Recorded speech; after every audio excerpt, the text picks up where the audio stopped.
poser un problème. Parce que quand vous m'avez demandé de venir à Bambey pour être le parrain des licences de cette promotion, je dois avouer que j'ai eu beaucoup de mal. Beaucoup de mal. J'ai même pensé peut-être qu'il ne fallait pas que j'y aille. Parce que j'ai une réputation toute faite à Bambey.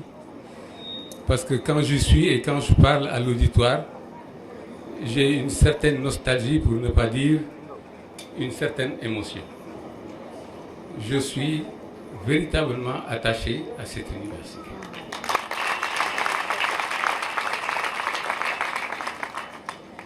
Je n'ai pas su aussi par quel bout prendre en tout cas cette allocution. S'il fallait parler de moi ou s'il fallait donner simplement des conseils aux étudiants. Mais parler de moi, ça a été déjà bien fait par Moussa Dian. Peut-être ce qu'il n'a pas rajouté et qui ressemble au parcours un tout petit peu de M. Diouf, du professeur Ndiaye, pardon, excusez-moi, Daouda Ndiaye, c'est que, en un moment donné, j'ai failli être emporté par la maladie, à 8 ans. J'ai eu à 8 ans, au moment où je devais aller à l'école, la méningite. J'étais chez ma grand-mère. Et la fièvre qui m'envahissait tous les jours ne lui posait pas de problème parce que, avec ses plantes, elle disait que ça disparaissait le soir et puis après on est tranquille la journée. Il a fallu que ma mère me l'arrache pour m'emmener à l'hôpital et je suis resté 6 mois à l'hôpital. Après ça,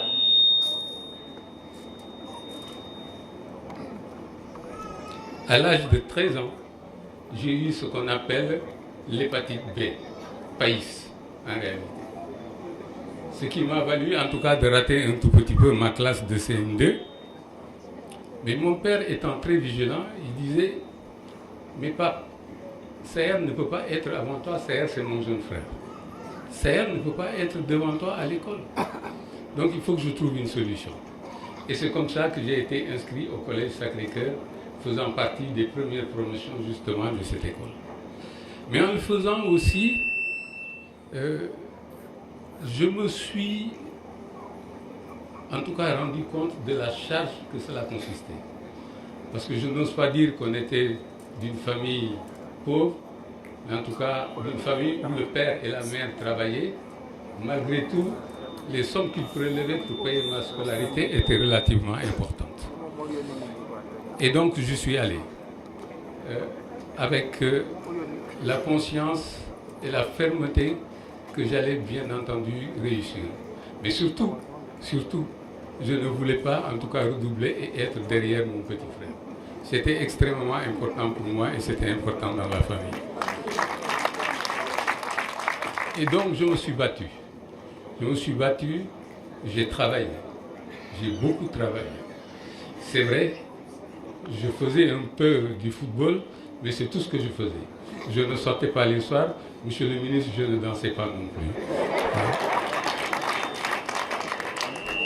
Mais j'ai beaucoup travaillé. Et après le bac, c'est vrai, j'ai eu l'opportunité d'avoir une bourse et d'être inscrit dans une école préparatoire en France. Ça s'est plus ou moins bien passé, peut-être pas très bien. Mais enfin, je me suis retrouvé à la faculté, j'ai pu passer toutes les étapes, présenter ma thèse.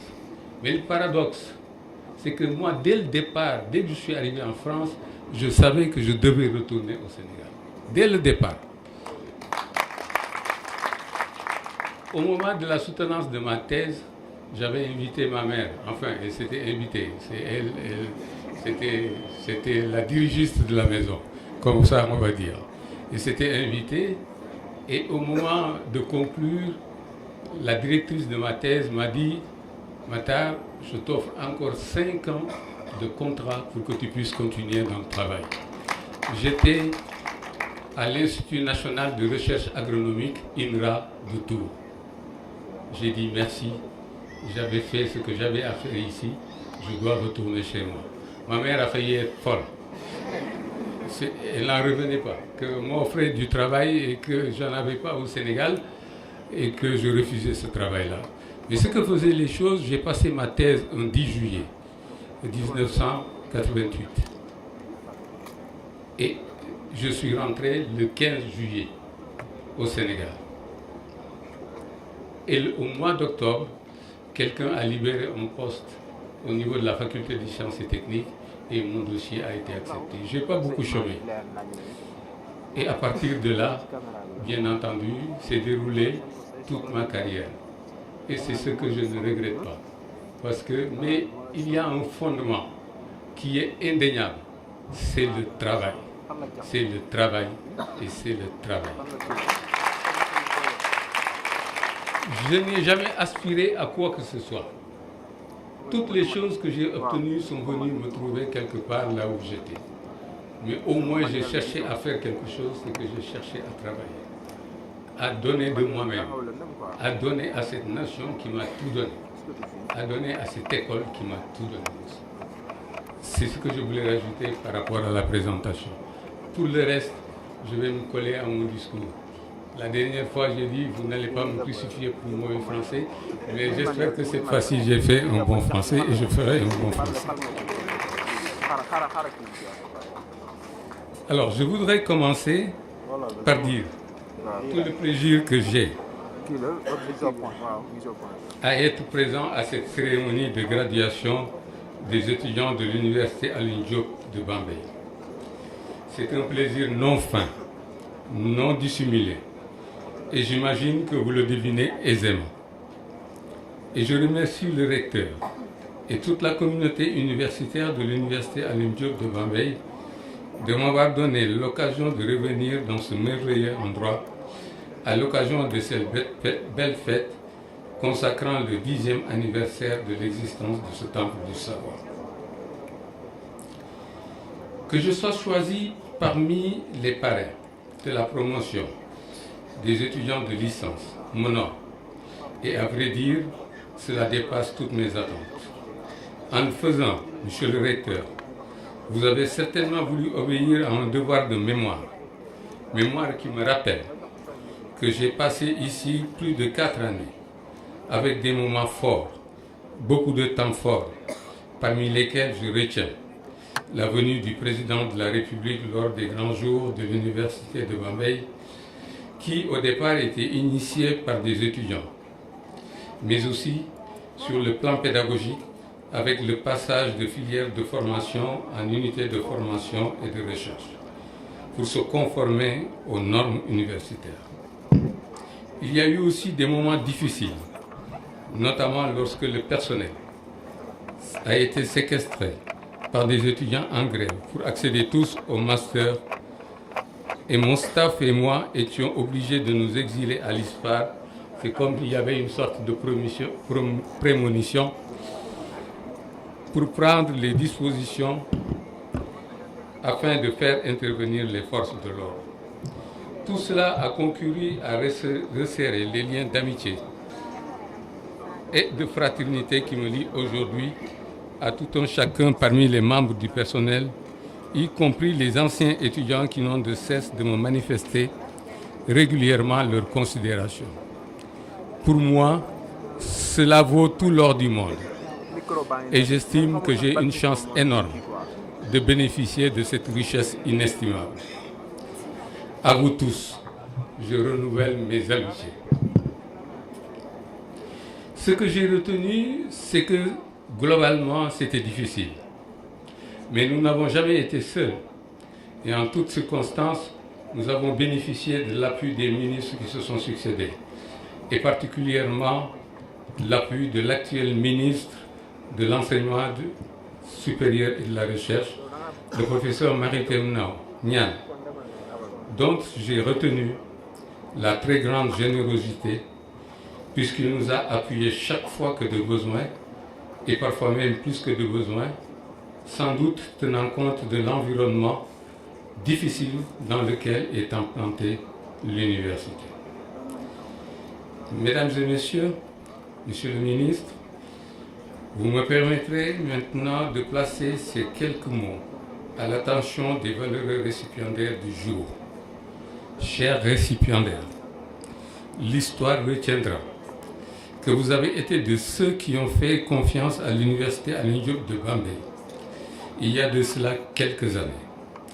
Le pari pour chacun d'entre vous a duré quelques 3 ans, sinon plus, et qu'il est gagnant, puisque vous recevez aujourd'hui vos parchemins.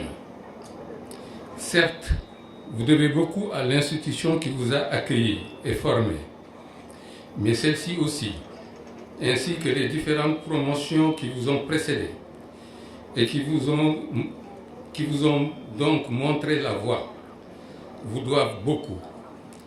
Vous doivent d'avoir maintenu haut le flambeau qu'ils vous ont laissé et que vous devez transmettre aux promotions suivantes. Pour autant, votre responsabilité ne s'arrête pas là.